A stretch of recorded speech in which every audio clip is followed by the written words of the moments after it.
What's up, my people? It is your boy AMG here, and today we're going to be talking about chapter 942 of One Piece. Now, in this chapter, it is very Toniyasu centric. We kind of see his swan song in this chapter and kind of see the end moments of his life. And he actually did quite a bit in this chapter. So let's get into it. Let's deep dive in these meat and potatoes. I bet you hungry because I know I am. Let's get it. Now, first things first, we see what Toniyasu used to look like back in the day.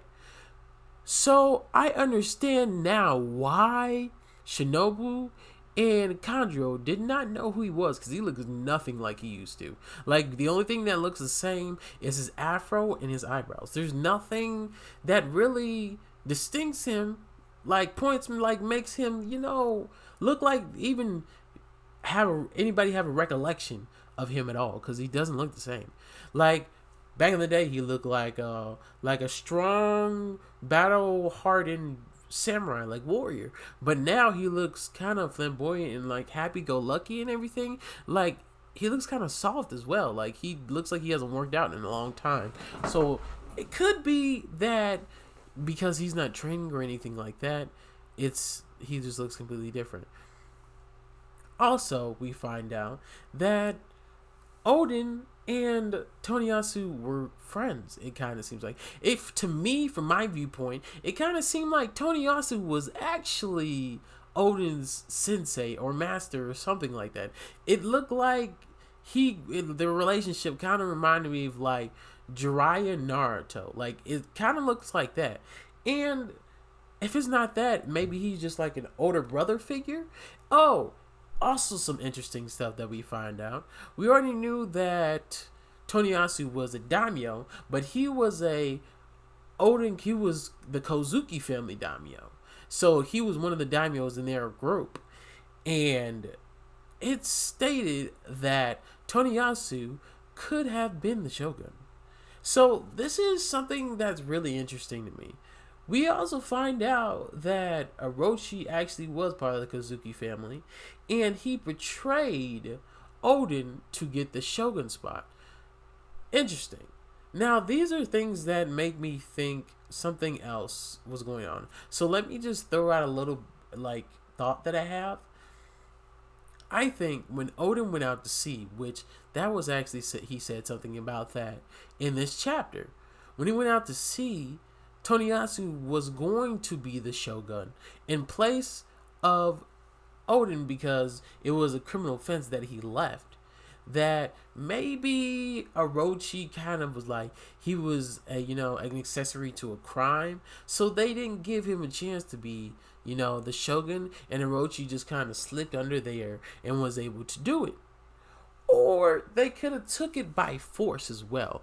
Like, Orochi could have been in contact with Kaido and got the, smile fruits and put them in people, and that's the reason why he was able to take over the country by overwhelming force. Another possibility. But moving on, we find out that Toniyasu says that the tattoos on the feet were only just popular tattoos from way back in the day, so they didn't mean anything. One thing. Two things he says is that he made up the card that told everybody where the war was going to commence, where the revolution was going to commence, what time and everything that was on that paper that Usopp and everybody was handing out, that it was a fake. It was a practical joke that he played on Orochi because he wanted to make him panic and paranoid, which in retrospect it actually worked. But we already know that Orochi was paranoid before he even seen that, or before even thinking that in the first place. So it may not have really worked, but it kind of worked at the same time, I guess. We see that he kind of, clears the slate for the alliance, for the Ninja Pirate Mink Alliance. Ninja Pirate Mink Samurai Alliance, that's what it is. That he kind of, covered up everything. So they're back at zero without anybody, kind of watching over them like Fahrenheit 451 type style. So Interesting fact right there. But we already know that they know about the Straw Hats Pirates being there, so they're not exactly back to one. But I'm pretty sure they don't know that they're part of the alliance as well, because as we seen, we never seen like Kinemon and everybody with the Straw Hats at the same time that Kaido's men seen some, or Orochi's men. So facts right there. Um, Things that I forgot. I can't think of anything else that I can think of. Oh, we also find out that Yasuie actually gave the dudes who were in the prison that got captured because of the tattoos, that he gave them new directions and a new place to meet up for the revolution. So he literally did put them back to zero. And you know, when he says something about Orochi saying there was four other daimyos, and Orochi said, kneel to me or, pretty much perish. I'm kind of thinking that Kinemon was one of those daimyos. It's just an interesting thing to me. If you actually look back in the lore of Oden Kozuki, he is, characterized, like real character that he's modeled after is Oda Nobunaga. So there is kind of a couple of people who are retainers in there. So we might be able to say that's kin to that. But anyway, moving on. One thing that I actually really have to talk about is Toko's face when her dad gets killed. Like, she's always smiling, but this face was pure agony. Now, that is the emotion that they put it in that panel is crazy. Like, the laughter that she usually comes on from just being scared, but this is pain that you see. And you even see some of the villagers, they're crying too and laughing at the same time, but it's pure pain. And something that I didn't really like about the chapter is that they made the villagers of Ebisu town say, if Toniyasu dies, then we won't be able to survive. Like, they only care about their own self-preservation and not about him, even though he's been taking care of him. Which I hope the official translation, kind of fixes that, and they don't say that, because that sounds really harsh and like they don't care to me. But interesting.